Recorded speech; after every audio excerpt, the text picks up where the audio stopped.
ایک حدیث رسول صلی اللہ علیہ وسلم ان الفاظ میں آئی ہے، جس نے کسی مسلم کے عیب کو چھپایا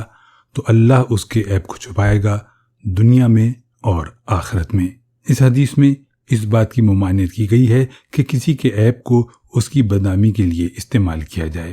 اس انسان کی امیج بگاڑنے کے لیے غیر متعلق لوگوں سے بیان کیا جائے، مگر جہاں تک اصلاح کا تعلق ہے وہ ہر مومن کا فریضہ ہے، جیسا کہ ایک اور حدیث میں آیا ہے، ایک مومن دوسرے مومن کے لیے آئینہ ہوتا ہے۔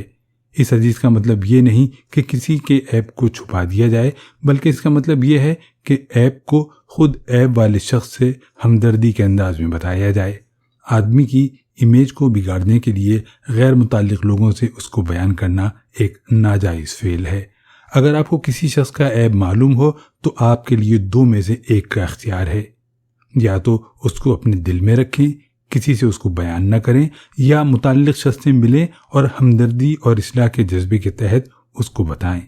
یہ طریقہ سماج کے اندر تعمیری ماحول پیدا کرنے کا ذریعہ ہے۔ اس کے برعکس اگر آپ یہ کریں کہ دوسرے آدمی کے عیب کو کریت کر معلوم کریں اور پھر اس کو ادھر ادھر بیان کریں تو یہ قرآن کے الفاظ میں اشاعت فاحشہ ہے۔ اشاعت فاحشہ سے وہی چیز مراد ہے جس کو موجودہ زمانے میں کردار کشی یعنی کریکٹر اسیسینیشن کہا جاتا ہے۔ اگر آدمی کو کسی سے اختلاف ہو تو وہ دلیل کی زبان میں اس کا جواب دے سکتا ہے، لیکن کسی شخصی عیب کو لے کر لوگوں میں اس کو بدنام کرنا، اس کی سماجی تصویر کو بگاڑنا